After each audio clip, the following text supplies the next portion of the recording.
All right, hello. Jesse Montano here, episode 3. This is fun. Woo! This has been a fun week. This has been a crazy week around the NHL. Trade deadline passed about an hour and 10 minutes ago. Trades are still trickling in. I'm going to be honest with everybody here. Jay probably wants to strangle me right now. We actually recorded this yesterday, and then I realized this morning, I said, I didn't talk at all about any trades or anything relevant. Like, there's so much stuff going on. So I made Jay get everything set back up so that we could chat just a little bit about some of the relevant stuff. Jay's got a fun topic for us. I'm a very nice guy. I would never strangle you. He is upset, though. It's been a long week. But also, I got to say, a very fun week. And, oh, my God, there's just so much has happened. And like, if you've listened to the first few episodes, you know I'm not from here. I'm from the Netherlands. Yep. Hockey, sort of being a new sport. We play it in the Netherlands, but it's not this big. It's not big, yeah. And with all the trades and stuff, it seemed like for a long time I was like, why is everyone so excited about this trade deadline? I don't see anything crazy happening. And then Wednesday rolled around. And it just went nuts. And it's so fun. Yeah, it's fun to watch it happen every year because, yeah, it seems like nothing's happening and then everything happens all at once. And it just leads to this, like, it's just chaos in, like, 90-minute pockets. Everything goes crazy for an hour and a half, and then it calms down. And then 4 hours later, another trade falls, and for the next 90 minutes, it's just chaos. And this whole morning, we come straight from morning skate at Ball Arena. There's a game tonight that we got to get to. And it's just, it's craziness over there. Everyone's like, ooh, man, that guy wasn't on the ice. What's happening here? Where's this guy? Where's that guy? And it's a ton of fun. It's a ton of chaos. And really, I think this was one of the more chaotic NHL trade deadlines that I can remember. To me, this is, we talk a lot about, the NFL has their trade deadline kind of early in the season. The NBA was several weeks ago now. We had the conversation on this show, I believe it was episode 1, about Nathan McKinnon saying he thinks the NHL trade deadline should be earlier in the year. I don't know. I feel that, and I agree with that until we get to the day. And, I don't know, it feels right. It's close to the end of the season. You're less than 20 games to go. The stakes are ramped up, and it feels like today it felt like the stakes were high. The Vegas Golden Knights, again, are gonna utilize some cap circumvention loopholes, and they acquire Tomas Hertl. There was an arms race in the East last year. You saw a lot of top teams in the Eastern Conference trade out picks and prospects to load up for a run. And it seemed like it was the Western Conference this year. Vegas, Edmonton, Colorado, all really pushing their chips to the middle. Dallas Stars, no moves, though. Nothing really of note. So just a really fun deadline. I thought that kind of broke the mold of a little bit of, the NHL, a little bit more buttoned up, kind of boring. Jay, I'm gonna not sell you out a little bit because I thought it was awesome. We walked back into the studio and you set up your laptop. You went, "This is awesome. This is so fun." And I felt the same way all morning. Yeah, I mean, as a reporter, this is kind of what you're living for, right? Dude, totally. So much happening, so much to talk about, so much to cover. Yeah. And most of the times I'm behind the camera. I don't do anything, any of the reporting, but I'm still part of that group that makes it all happen, And especially with kind of the new flow that we're integrating here at Guerilla. JJ and I were on the show. Go check it out. We did an hour and a half-ish live stream that is on our YouTube. There'll be an audio-only version as well. But, you're sitting there, you're kind of the one while we're live who is doing a lot of that digging and checking stuff and, feeding us different information. And I think that's maybe what it is, Jay. And I hadn't ever been able to articulate that until right now. But it's the journalist side of all of this, right? It's a journalist in us that says, man, as a journalist, you live for breaking news. And we just went through about 3 days where it was nothing but breaking news. I'm of the opinion there shouldn't be NHL games today because there's so much going on that we keep forgetting that there's a game tonight. It was kind of weird on Wednesday, too, with all those trades coming in where everyone's like, oh wait, there's a game too, Right. and then the game was just as crazy, Right. Yes. which Yeah. just added stuff on top of that. Yeah. But yeah, everyone's like, oh wait, we got to go to Ball Arena tonight. Yeah. Yeah. Oh my gosh, we got to get back down there. Yeah. No. So it's a ton of fun. It's really crazy. We did a show where we were breaking down a lot of what was happening. I had a 45-minute live from a few days ago breaking down the Avs moves with Casey Middlestat and Sean Walker. So we got a lot of content over on the Guerilla Sports right here on the Guerilla Sports YouTube channel, and available audio only to listen to all of that stuff. But for me, there were a lot of interesting moves, a lot of crazy moves. The two moves that stuck out the most to me were the Colorado Avalanche acquiring Casey Middlestat, bringing a 25-year-old center to solve that 2C problem. That is not a move that you typically see in season in any league, NBA, NFL, MLB. That's a summertime move where you're bringing in a young player that you think still has some development, but also fills a need for you right now. That's a big move. And then the Vegas Golden Knights, really with the biggest swing, I think, of the trade deadline, the most out of left field, acquiring Tomas Hertl. We talked about it a little bit on the live stream. I don't love that the Vegas Golden Knights do the cap circumvention stuff, 3-4 years in a row now, but I give them a ton of credit that they push their chips to the middle, no pun intended, every year. And they say, we are going for it. We think we can win a Stanley Cup, so that's what we're going to try to do.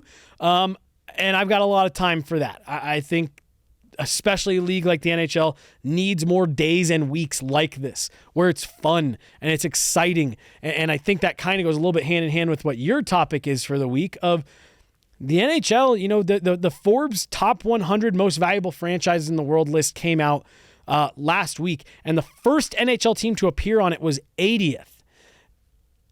And, again, they're still worth billions of dollars, right? But it's weeks like this that I do think attract more hockey fans. You see the craziness going on, and you see top-end players shuffling around and top contending teams loading up, and it's exciting, and it makes you want to tune in. Like, who isn't going to watch the first Vegas game when Tomas Hertl comes back from this injury he's dealing with? The Avs are going to have 5 new players in the lineup tonight relative to what it was Wednesday. Who doesn't want to tune in to watch that kind of stuff? This is the kind of thing the NHL needs more of. It adds to the excitement of the game and the league. And like I said, I think that goes a little bit hand in hand with what you got this week, Jay. Yeah, I'll keep it a little short. We'll talk more about this in other episodes. Yeah. But it's crazy that I've waited 3 weeks until I brought up my own favorite sport as a Dutch guy, soccer. Yeah. Because we have an MLS team here in Colorado, and we forget sometimes because they're just so bad. Mm-hmm. I'm going to actually play, as a point of reference for forgetting, I am going to play how you positioned this question to me on our first take, because it kind of drove the point home. Yeah, so the MLS, especially in Colorado, isn't something that a lot of people think about. And it's got a lot of reasons, but the season just started. Mm-hmm. I think this is going to be uploaded on Saturday. Mm-hmm. Then tonight is going to be their third game. Yeah. They lost their first. They tied their second game. Last season was their worst ever. Yeah, in franchise history, right? Yeah. Yeah. But the MLS is blowing up. Especially after Messi came to Inter Miami, of course. Yep. Brought all his Barcelona buddies Yep. to Miami. They're having the best time there in the sun. But it's also bringing a lot of value to the league. Totally. For example, if you look at the NHL, Yep. in the last 10 years, the league added got more valuable 2.7 times. Okay. 2.7 times more valuable. This is the NHL. That's the NHL. Okay. MLS 4.2 times. Wow. So they're growing even faster. And Yeah. I mean, the average value per team in the NHL is now 1.3 billion. Yeah. For the MLS, that's 650 million. Yeah. So it's like half of that. But still. both those franchises, those leagues, are growing so fast, Mm-hmm. and the MLS even faster. How much of that? So this was my big question when Messi came over.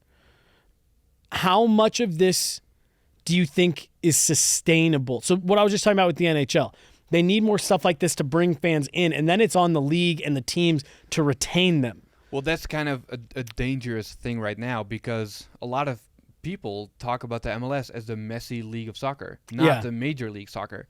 And I agree with that to a degree because people have been buying way more MLS passes to watch the games from like overseas from 900 million or so, or 900,000 or so to 2 million when Messi came. But there's way more in the league that is happening. You see Atlanta United doing really well. Charlotte FC that just started out selling out their stadiums with sometimes 40, 50, 60,000 people. Right. That's very impressive. And I think that Colorado Rapids are sort of missing the boat there because we got the World Cup coming up here in North America, 2026. We're not a host city for sort of the same reasons as why the Rapids aren't doing well. It's because it's not a priority by the owner. It's far away. It's in Commerce City for a lot of people to go to. That whole area was going to be expanded into a fun area with shops, restaurants, bars. Multi-use. It's none of that. And it's got so much potential. And like I said, I'll follow this story in the next years. Yeah. Because I'm curious if there's ever going to be anything, I don't know, to make that game day experience more fun. Now, do you think there's any part of that the Rapids struggle because there is an MLB team, there's an NBA team, NFL, and it. I mean, like Denver is one of the 10 cities with clubs in all major leagues. Yeah. But Denver is not in New York. Denver is not in LA or Miami. Yeah. But I still think that there's a lot of opportunity here because you've got to, I was just talking about it, different sport, but with the Vegas Golden Knights, they go for it, right? And their game day experience is fantastic. I think we talked about that on the last show. The way they treat their season ticket holders, the extras, the perks, the giveaways. They understand we are in a non-traditional hockey market. Yes, having a good product on the ice helps. Having a team that wins helps.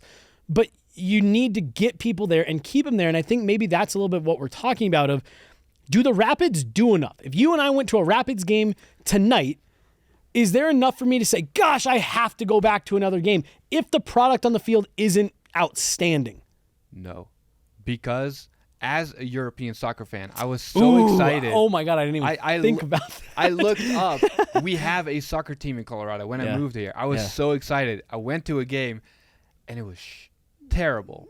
Let me use nice wording. It was just not good. It was not fun. Well, like you said, especially coming from European soccer. Yeah, I mean, I knew it was going to be different, but going to an NBA game or an NHL game is so much fun in Colorado. Yeah. And then going here, there was not a lot of atmosphere.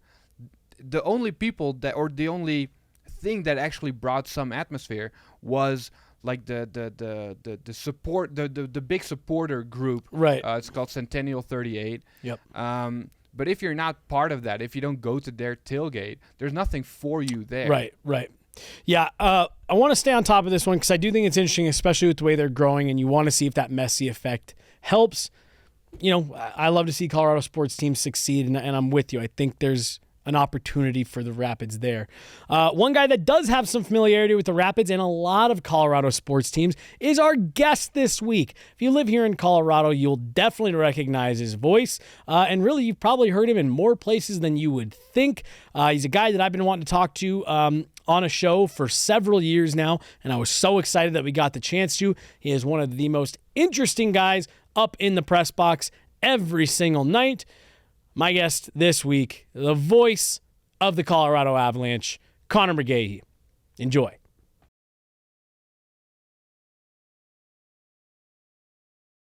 All right, my next guest, you might, if you live in Denver, you recognize his voice from various sporting events. And if you live in Vegas, you recognize him as, that one guy from the first year. For once upon a time. I hated watching you. Conor Mcgahey, the voice of the Colorado Avalanche. Conor, thank you very much. Well, I know the list of people that you invited to be here was very long. Yeah. And I know that they all said no. So thanks for having me in here. By the way, you guys need to change your name. Why? Because I literally see you everywhere. Yeah, it's everywhere. We try to put it. No, it's Guerilla is Guerilla marketing. Yeah. No, but I literally see you everywhere. I'm not supposed to see you. If you're Okay, all right. So I was like, yeah, I would hope. No, I literally see you all the time. And yeah, that kind of goes against the. It's supposed to be more stealthy than this. Yeah, so could you be a little more stealthy? Yeah. Like start to shoot the press conference from like a cracked door or something? Yeah. From underneath, maybe on like a 90s camcorder. The bright with the time code up in the corner. The bright pink and neon blue aren't really not stealth subtle mode, huh? No, not subtle. Not subtle. Connor, I start every interview the same way. Toilet paper, over or under? Over. Got it right. That's 2 in a row. Got it correct. Yeah. Yep. I mean, there's only one correct answer. I mean, I accept either because right. I'm not gonna necessity. But if I have my druthers, we're going over. It goes over. Yeah.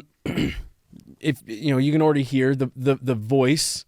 How many times before you officially got started in radio did someone tell you, "Oh my gosh, you should do radio with that voice"? I mean, I've been doing a bunch of stuff since I was in high school. Oh, and okay. It's funny because the Summit Tigers were just in the 4A high school hockey championship. They sure were. And that was my alma mater. Anyhow, the first games that I ever announced were at the Stephen C. West Ice Arena in Breckenridge. That's pretty sweet. And so we in a short amount of time, we went from having no ice, we all skated at Maggie Pond, to outdoor sheet, which didn't have barely any sound that worked, and then we got a high school team when the indoor ice was built, and so that was the first time I didn't play. It wasn't good enough. And so I said, I'll announce the games, and they said, okay, sure, and that'll work. And then I did some other high school sports, basketball, football game or two, and sort of started there. So it was just kind of like a natural thing for you. Like once you started doing it, it just kind of clicked. Yeah, I loved it, and it's something I'd wanted to do forever, and so. Just sort of made it happen there, and then I did the same thing when I went to DU. I walked into the Angel Field, bless her heart. To this day, one of my favorite people. I walked into her office as an 18-year-old freshman, and I said, so I've announced some games in high school. So do you have anything for me here to announce? And there's a pause, like, sorry, who are you? Do you have an appointment? Yeah, start over with your name. Yeah, but I mean, I started to do like some lacrosse and basketball at DU, so it snowballed from there, and. So I just I took the initiative more than anything. Yeah. I'm assuming you had the voice starting to come in high school a bit. I mean, a little squeakier. Yeah. Hi, everybody! But equally as enthusiastic. Hi, everybody! One more time. Okay, it'll be fine. Then you showed up your senior year. Hello. Welcome to the game. Yeah. But I've been this tall since I was 14, so that hasn't changed. Oh, dude, me too. You know what I'm saying? I know what you're saying. You feel my pain. Yeah, I actually, and this is so embarrassing that I remember this so clearly, and I'm not joking. Kindergarten.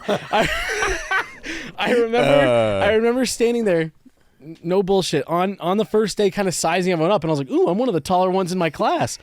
Kindergarten. That was the last time I had that thought. I remember. Yeah, I think it was for me a little bit later. It was freshman year, and I was the tallest person in my class. Yeah. You know that jump thing where you go up and hit the top of the. Oh yeah. Like everybody did in high school. Every time you went through a doorway, you jump up and hit it. Yeah. Like I was like, "Oh, look at me! I'm basically everyone." Yeah. This will 90s basketball reference. Look at me, I'm Sean Kemp. I'm Kempe Mutombo. And and then I stopped. That was it. And then everyone just kept everyone going. Else, I was like, but okay. Your handprint never went any higher. No, I'll just be down here if anyone needs me. Yeah, I feel that painful. Well, not painfully. I'm fine with it now, but you embrace it. Yeah, man. totally. Yeah. It's no Napoleonic complexes here. Yeah, no. I was gonna ask you this question, but then we kind of started talking about it before. But you've always been a sports guy, and an Avs guy as well. Yeah, from day one. Literally from day one. My dad took me to the very first Avalanche game, October 6, 1995, where the Avs beat the Red Wings 3-2. Avs beat the Red Wings. Sounds familiar. I feel like we've heard this before. Honk, honk. But, I mean, it was absolutely fantastic because before that, we had gone to DU hockey at the old arena. The old one before Magnus, which is one of my favorite. What was the old one? Well, it was this pieced together. It was like an airplane hangar. It had a giant rainbow painted on the roof. You're kidding. Boone's cabin was over in the corner. The bleachers came right down to the top of the glass. I mean, I'm not even kidding. Sick. So it was awesome. I it was love great. that. And that's where the student section, they were called the Bleacher Creatures at the old DU arena. It's amazing. Amazing. But it had this distinct smell that I can still smell to this sure it day. was You know great, what I'm talking yeah. about? And anyhow, so we did that for a couple of years. But then when it was announced that the NHL was returning, I mean, we hopped all over it. My dad had a couple friends that they had a partnership for Nugget season tickets. So nice. we were coming down to McNichols 10 times a year to go to Nuggets games and, see LaFonso Ellis and those That era. that era of basketball. And then when it was time for hockey, we always loved hockey. So we switched our season tickets over to the Avalanche, and we were there literally from day one at McNichols. So you guys switched over just like, yep, this is our thing. It didn't even have to wait till they got, because I think about that all the time with the fan base that's established, how lucky Denver was that the team that we got was so good. It was so, people don't realize how good that Quebec Nordiques team was. They should not have lost to the Rangers in the first round, because I mean, were they the number one seed in the East? I believe they were. Yeah. Yes. I mean, they were. I mean, because all the major players that the Avalanche had in that '96 Cup run, I mean, it's the same guys. Right. You know what right. I mean? I mean, plus Patrick Waugh. Cale Makar scores a hat trick versus the Red Wings recently, but Uwe Krupp scored one as a Quebec Nordique. Right? Yeah. This is the point that Krupp was there, Foote was still there, Forsberg is there, Sakic is there, and then obviously Pierre Lacroix had the machinations to evolve that team. I mean, everyone forgets that Matt Sundin was a Quebec Nordique. Dude, totally. I forget that all the time. know. Yeah. Owen Nolan, was he? Yeah, he was. Yeah, Yep. yeah. And I actually think he even played here. He did. and Briefly, very briefly. Right, and that was part of the deal to a series of trades to get Sandis Ozolinsh. Yep. By the way, Cale Makar now more multi-goal games than any other defenseman as he beats out Sandis Ozolinsh. I'm going to pause this here really fast because Sorry. the kid cracks me up. He's breaking all these records, and when we asked him about it last week, 2 weeks ago, he was like, "Finally, can't believe it took this long." I was like, "You don't realize how quickly you're doing this." Did you see the tweet from Darren Pang? He basically is like, "Yeah, he's done he listed all the accomplishments." Yeah. He said, "You've done it in 297 games." 25 years old, and he gets to 80 goals. One game, the only player who did it quicker in the last, 40 years has been Phil Housley in 1986, I think. So. And it was by one game. One game, 296. And Cale always cracks me. Finally. Right, because he's annoyed by all of it, like, can't believe it. Which I don't blame him, because we hammer him with it all the time. Like, Well, how about this record, or this record, or this record? Well, it's hard. He breaks something every night. It's like, I guess. But he's also so humble. Right. You know what I mean? He's not even just humble. He's like he seriously almost seems like embarrassed by how good he is. Like, guys, a good way to put I it. don't want to know. talk about it. Yeah, I know. It's not that cool. Which is great. I would rather have that than be like, Totally. anyone else want to talk about how good I am? You. Well, it's always my thing with NFL and NBA in particular. And it's just hard because I come from watching so much hockey, NHL. Like, to hear all these guys be like, "Yeah, I think I'm the MVP. I should be the MVP." And it's just to me, any guy who actually says that is not the MVP. I could not agree more. Not agree more. All right, sorry. Side little. I have a propensity for tangents. Yeah, so I apologize. I've actually I saw a tweet the other day. You and I have a pet peeve in common, and I'm anxious to talk about it.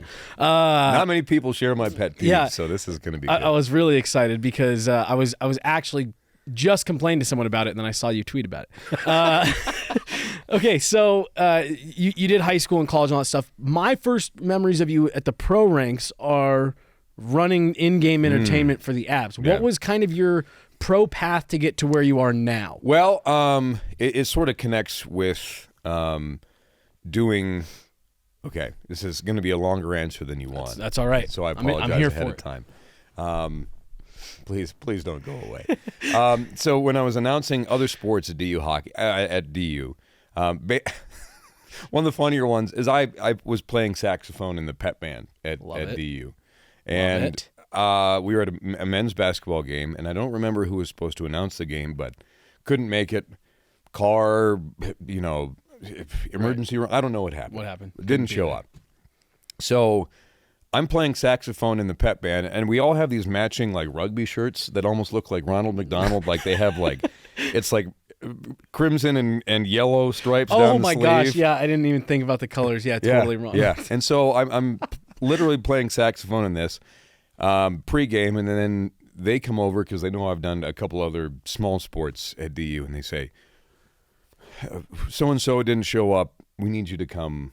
Would you be okay announcing the basketball game? So I said, sure. So I took off my saxophone, put it down, and in this Ronald McDonald rugby shirt, I'm sitting at the scorer's table announcing DU basketball. So good. Boy. Sticking out. Yeah, not blending in at all. I blend in as well as Guerilla Sports does.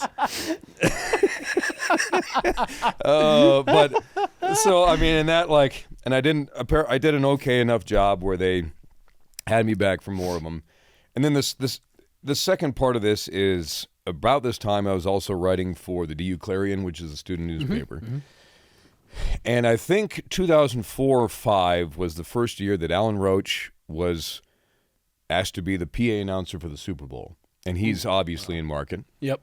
Doing sports for KOA at the time. And so I contacted him, and I asked him if he would mind doing an interview in a feature. And so he was great. We met at a Red Robin, which is fantastic. Heck Great yeah. fries, by the way. Always. Bottomless. Are they? Yeah, they are bottomless. They take a while. The second round always takes a minute. It's okay, but that willing to sprinkle is all I want. So anyhow, we do this interview for the feature, and at the end of the interview, he turns it around on me. He says, "Well, what do you want to do?" I said, "Well, I wouldn't mind doing what you do." And so that's been a great relationship. Him and I are dear friends to this day, and I have a lot of gratitude to him because that's the lockout year. Yes. So he's not doing Avalanche hockey; he's doing DU hockey. So when the NHL returns and there's a lot more conflicts with DU hockey that he can't do, he recommends me to DU to fill in to do DU hockey. No kidding. And then the Avs have their burgundy white game at Magnus Arena, which they used to do all the time. And the game ops director for the Avs at the time, Karen, she asked me to do this burgundy white game. And that led into me backing up Alan Roach for Avalanche games. Kidding, yeah. So the first one I backed him up on because he was on the road with the Broncos was November 05, I think, versus seriously? San Jose. Yeah. Holy smokes. And so, yeah, so I backed him up as PA over there for a couple of years while I'm still going to college at DU. So, and I don't know who hires a 20-year-old kid to do that, but I'm grateful. Thank you for doing it. Yeah. And then I mean, if you got the Alan Roach recommendation, and that's why I'm like, just very blessed to have that. But then in 2009, there I was announcing an Avs game, and Steve, the new game ops director, said we have an opening in one of our producer positions. Do you know anybody who'd be interested? And I said, I'd be interested. I would. Okay, great. So at that point, it was basically went from a stage manager to for game up. I said I like doing this kind of stuff. What can we do? And so we morphed. And it's funny because we have Avalanche Live on Altitude TV now, but that's what we call the name of the show because we got together and said, I think people in the arena deserve to have their own. I mean, you have 18,000 people in there. Right. Why can't they have a pre-game show and an intermission show? Like, why can't we treat the stadium audience like we do a TV audience? And so that's when I was the pre-game host and the intermission host. So we basically, to my knowledge, I think, had the first one. So, a bunch of buildings do it now, but to my knowledge, that was the first one that existed. So I was just about to say. So you were at the center of, I mean, what we now know as standard in-game entertainment for the Avs. Yeah, you kind of created. It's called Avalanche You're Insight kidding. now, hosted by Rachel Toss. But the first time we ever did it was with my stupid face, and we called it Avalanche Live. Yeah. I remember that very clearly. I did not. I didn't remember well enough that wasn't a thing before. Yeah. Wow. Yeah. I mean, they had a couple things, but it wasn't to, like, we actually had a rundown in a show, and storylines, and we'd pick up features from altitude and stuff. So, and I don't know for sure about the rest of the United States, but I think that it was pretty close to being one of the first ones of that kind in any building. So I mean, because it is, and now that you're saying that, we're at so many games, you kind of a lot of it kind of blends together. But I hadn't ever really thought about it. There is a proper pregame show, intermission, then obviously not a post, but no. And I see Rachel working on features all the time. Absolutely. That's a great job. Rachel's fantastic. She got to do PA last night, which was great. But wow, that's amazing. Yeah. So that's where that happened with the in-game producer, and then we sort of turned it into a producer and in-game host role. Yeah. And then you went from there and you did Vegas for a year. I did, and then while I was here, I wanted to do more play-by-play. I just always did. And so I kept asking questions, and I remember Josh Gross, who did the Mammoth for a long time, he was stepping down, and so I went into Steve Govett's office, the general manager, and, hey, you have a second? I said, I'd be really interested in taking over for Josh's play-by-play, and Steve goes, you really think you can do it? I said, yeah. He goes, okay, great. So you must be an extremely convincing guy. No, I'm not. That's I'm the just third story you've told. I'm just honest. I walked in and asked, and they said, "Cool, well, it's yours." This is my point to people. Like it's amazing what happens when you ask questions. Yeah. But I did that. I did some DU hockey because Altitude, 2014-15, I feel like made that partnership with DU that we still have to this day. Right? Yeah. So I was doing basically freelance play-by-play for them for 2 years, and then at the same time, when Altitude bought when Kroenke bought the radio cluster, right? Yes. So which is now Altitude Sports Radio 92.5, 950, Mix, and Cool. Yep. I said, because at that time the Rapids, who I was doing some in-game stuff for too, were doing a simulcast on TV. And I don't think simulcasts translate very well to radio at all. It doesn't matter the sport, but I think especially for soccer. Yeah. I think soccer needed a specific radio broadcast. And so when we had our own medium to do that, we had some meetings, and I said, is this a possibility? And Wayne Brandt over there, God bless him, said, yeah, we can make this happen. And so I did Rapids play-by-play on the radio for 2 years, while also doing the Av stuff. Yeah. So, and then after that is when I got the offer to go to Vegas and be their Kyle Keefe, their pre-intermission post host. The man who we all aspire to be, Kyle Keefe. Kyle was want to aspire to be Kyle Keefe.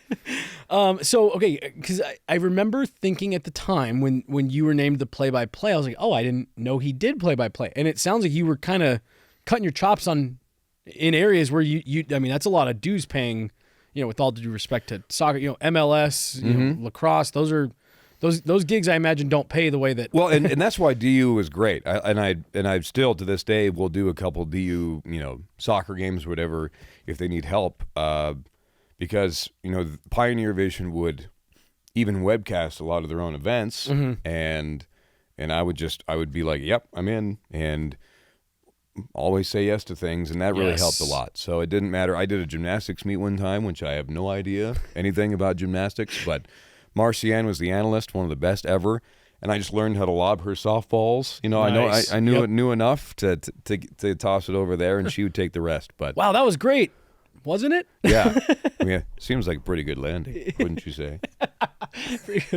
I would say she landed that, wouldn't you? And then she's like, actually, no, it's like a 4 out of a 10. Terrible form. Okay. Right. Well, next up from Ohio State is... You've got some... you and I made eye contact. I was laughing so hard a few weeks ago. You were in the booth was set up right behind us, and it was Miles Wood scored a goal. Where were we? Oh man, Jesse sees me way too much. By the way. I know. Let me say this. I have to say this about you is that you work so hard, and you're in every arena, everywhere, every morning skate, doing your thing, putting the hard yards. Good for you. It's amazing. Thank you. Yeah. Thank you. I honestly it's thought noticeable. I thought there was going to be a joke at the end of that. Thank No, you so much. That is straight serious. I very much appreciate that. Yeah. I feel like you guys have to see me too much is the issue. Well, we do. Yeah, but you know, it is what it is. Jay, can you check to make sure I didn't just mess something up? I feel like I accidentally just bumped a switch on this. Can you make sure that I didn't ruin everything? No. Yeah, I think are we good? We're good? Okay, perfect. And we're back. And we're back. You did the Miles Wood. Where were we? I'm trying to go back. So was it that long trip? I think it was the long. New Jersey is what keeps coming into my mind. He wouldn't have scored in New Jersey, would he? Let's see. I have to look up where we were, and look up Miles Wood. Is this bad that I'm doing this on No. here? This is what we're here for. Okay, perfect. Because Give me that roster there's only a few buildings where we sit right is in front of me, close to where you sit. and they hate their people. There's so many buildings where. Well, all the time, and I'm like, what? So, game's over there. Game's that way. Why are you looking back here? The only time I don't like it is the even more rare buildings where you are right here and Moj is right here, and we're sitting right in front. So I'm hearing both of you guys. Was it at Washington? At the Caps?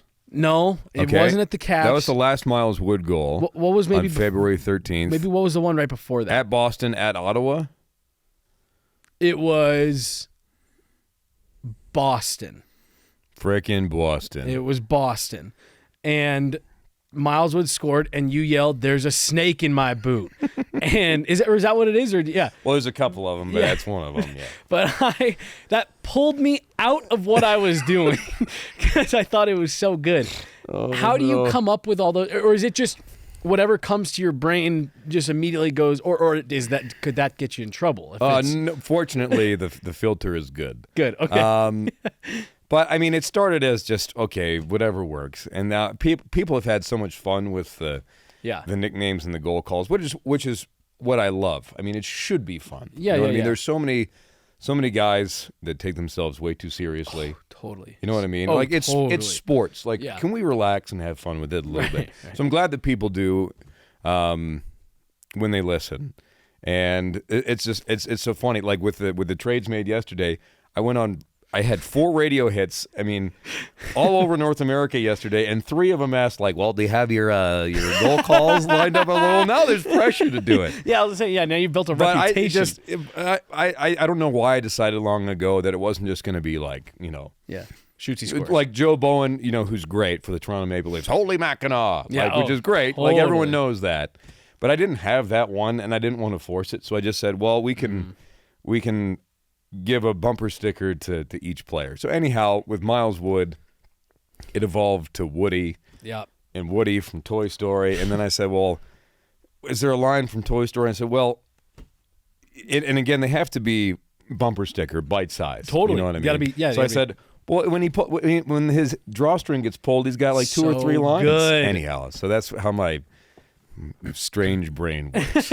Well, and I imagine that stuff can evolve, as it does too. Yeah. I mean, I don't want to, there's some that are, and I think one of the first ones that stuck for a long time was All Hail Kale. I don't know where or why, but I mean, first shot, first game, first goal, and it just sort of alliteration, rhyme. I don't know. Totally. Well, I mean, that one is stuck in a big way. Yeah. NHL tweeted it out last night. I'm like, hey, that's kind of neat. I was just about to say, I see all kinds of people using that phrase.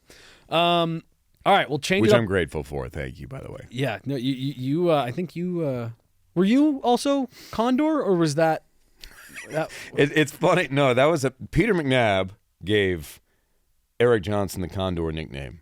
Oh, really? But I remember that Riker and Kiefer they did this spoof where they were like, well, no, we actually said it first, and they kind of like staged it so where they said, well, look, we have video proof, at which it was really funny. But for me, Peter McNabb, they made a fake video to show. That's so good. It's so good. They're so funny. But it was Maxie who said he's got the wingspan of a condor. Yeah, so that was his. That was his nickname. That's good. Oh, and then the last thing you were talking about names.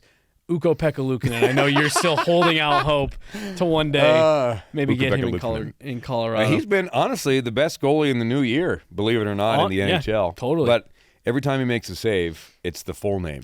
Well, Ukko-Pekka Luukkonen. how can you not? You have it just to. it rolls it rolls I feel like off you're at so a well. luau. All right, Luukkonen. changing gears just a little bit. You do some narration stuff. You do a lot of narrating for Avs Social and all that.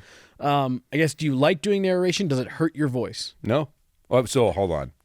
You asked two questions in a row. My wife always gets mad at me for doing that. I'm sorry. I feel your pain. But let me answer it in order. Like doing it, doesn't hurt. Doesn't hurt. Yeah. And I'm assuming you have to get in the I don't know. I mean, yeah. half the stuff I do is just shoot from the hip. I don't know. Right. Yeah. Like if it depends on, like, for example, like the NCAA hired me to do the voiceover for a lot of their ticket spots for their championships. Huh. And so, like, when an outside client asks, and I'm available. Hi. Just numbers at the bottom of the screen. Call me anytime. When a Nice client, plug. then, well, we're gonna make it happen. Yeah, I was gonna say, Take advantage of your situation. Yeah. We'll get the phone number. We'll get the website. We'll get the email address. That'll all be on there. But if, like, when an outside client says, like, "Hey, can you do a voiceover?" I say what they're looking for. Usually, like, okay, what music are you gonna put in? So I'm not like, I don't go like super dramatic, and it's not super dramatic. You know what I mean? Yeah, super upbeat. Like, and then like, it's like, a dating spot, and then I'm like, Yeah. Tyler and Mandy, we're out on a date. And it's like, that's not what we're looking for, you dummy. You missed the mark. Yeah, completely. you're fired. There's a great, and I'll show it to you later, and you can look it up later if you want on YouTube. There was a Seinfeld movie called Comedian. This is like over 10 years ago. And the trailer is Hal Douglas, who you'd recognize his voice. He did all the narration for the WB. Oh, yeah. And he's in this booth. And he's great. And he ends up going off script, and he gets fired at the end of it. But it's Comedian movie trailer, Jerry Seinfeld. Just watch it. It's worth your time. All right. Perfect. Yeah. Drop a link for that too, eh? Yeah. It's right here. The music is interesting because I don't think... Because that's the whole feel for the spot. Totally. Right? I wouldn't have put that together in my head. I learned from experience, because I would do it one way that I thought, like, I'd get the copy and I'd look at it and I'd say, okay, well, this feels like this to me. Mm-hmm. But they had a totally different vision. Right. So that's when I learned to communicate with people. Okay, what are you looking for, and what's the music like? So then we can link up and make it happen. Gosh, it's almost like he's a professional or something. Well, maybe one day. Maybe one day I'll be a professional. I aspire to be Kyle Keefe. Yeah. Again, who doesn't? We all do. All right, so I've got a couple kind of rapid fire ones here for you, and one of these is the pet peeve of yours. Actually, these first two are pet peeves. One, I take offense to hoodies with sport coats. Yeah, not a fan. I know this is not your thing, But it's your style. I like your style, dude. it's really my style because I try to get away with being as comfortable as possible without looking like a total slob.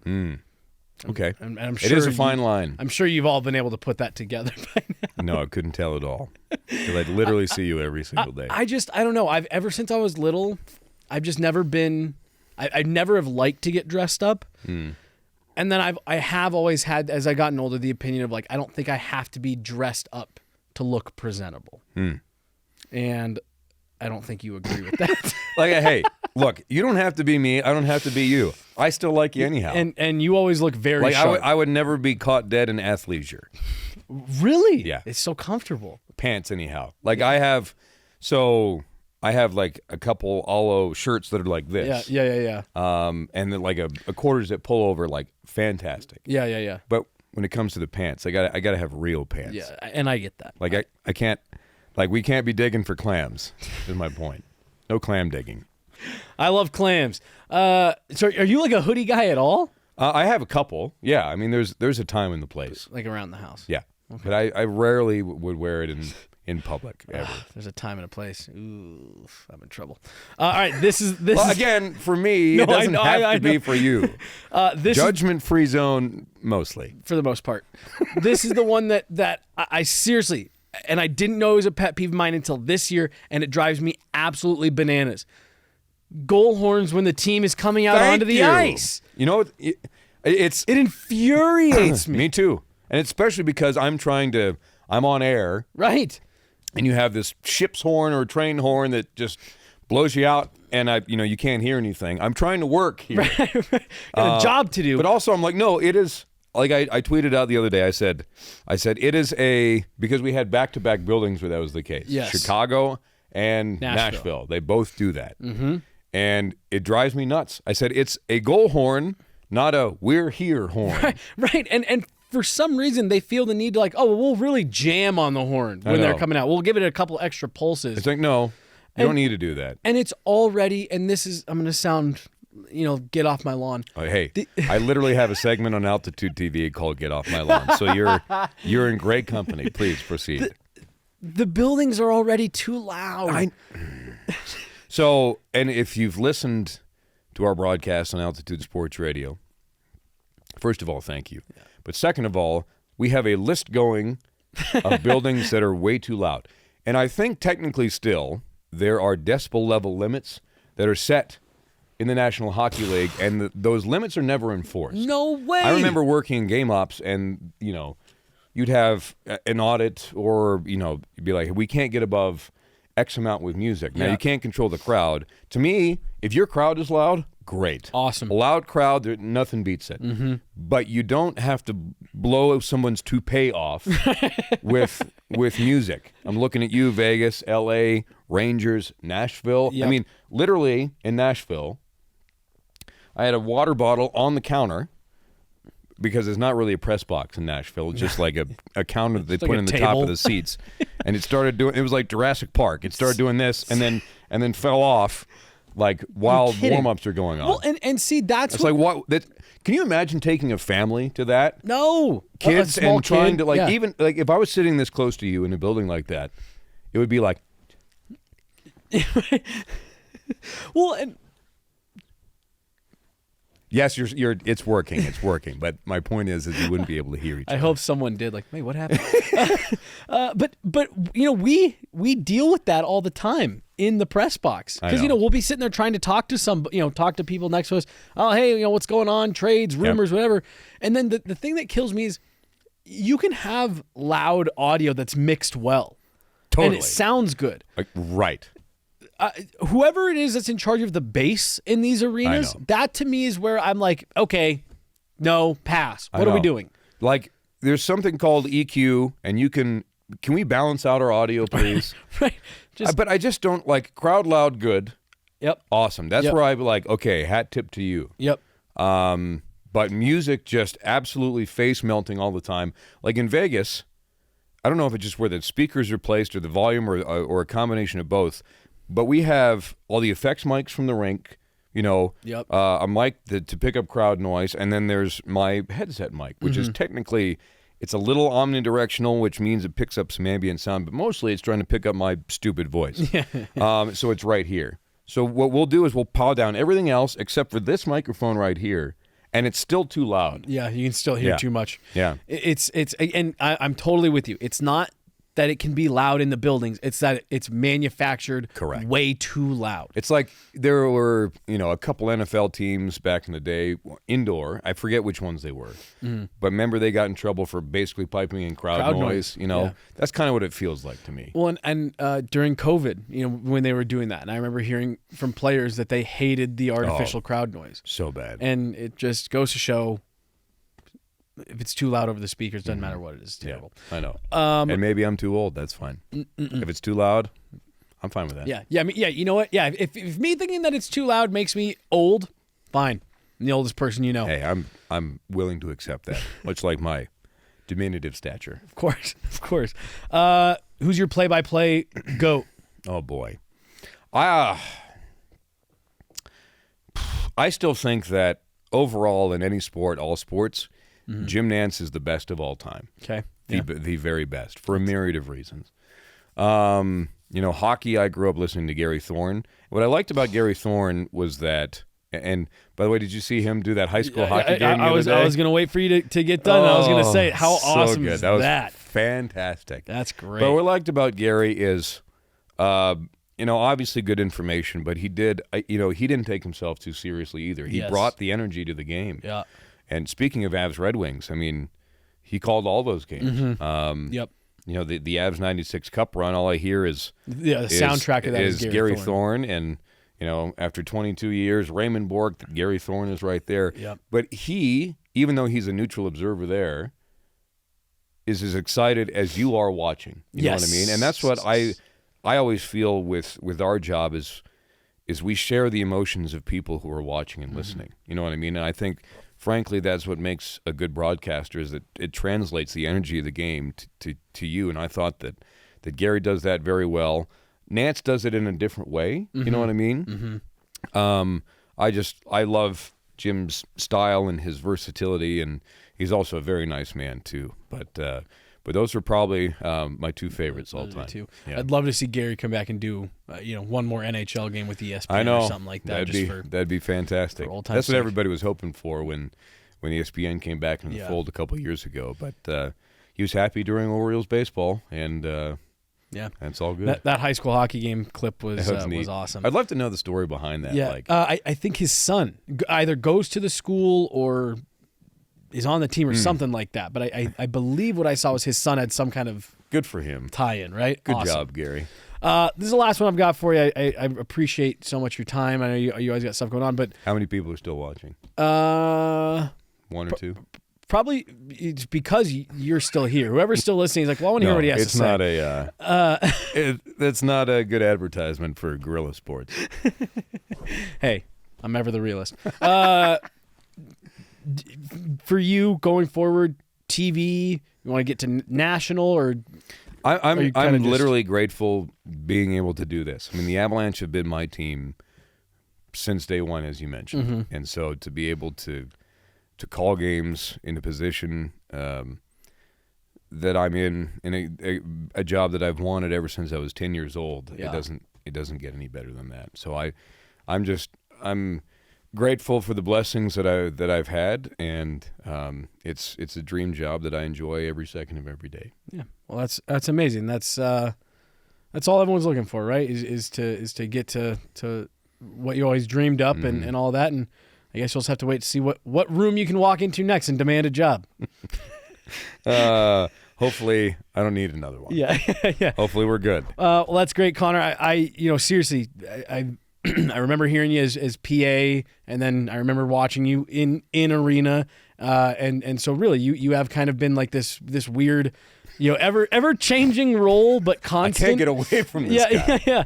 And it's genuinely a pleasure listening to you. Oh. When you took over that role a couple of years ago, I'll be I was like, well, let's see what he's got. I didn't know that he did play-by-play. Here's the thing: Mark Mosier does such a good job.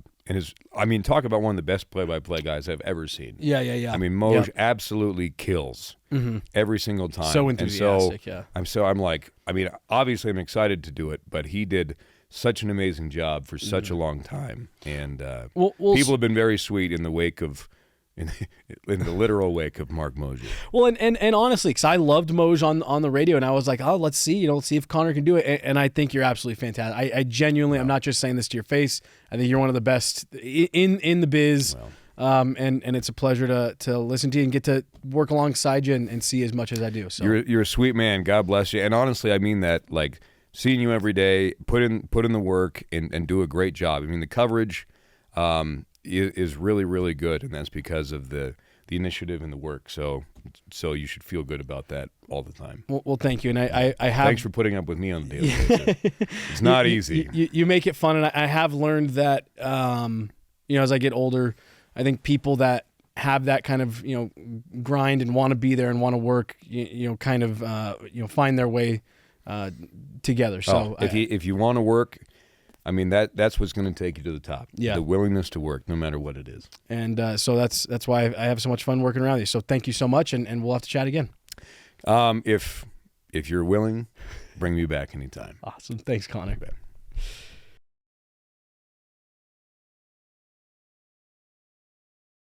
All right. Super appreciate Connor making the time to come down. I know he's always super busy getting, prep for games, and especially this time of year, new players and stuff like that. So I appreciate Connor taking the time. Just a blast of a conversation to have, and hopefully we'll be able to have him back down here again, Jay. That was definitely, like I said, one of the more fun conversations that we've had. That's it. We're gonna get out of here. Got some more stuff to do today as we get ready for tonight and the weekend and everything.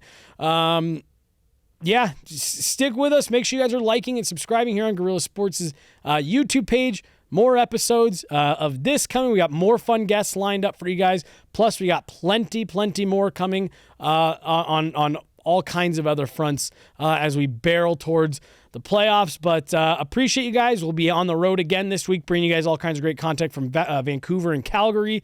Really looking forward to going to those two cities, and maybe we'll have more arenas to talk about. And I got some beef with crosswalks to talk about next week.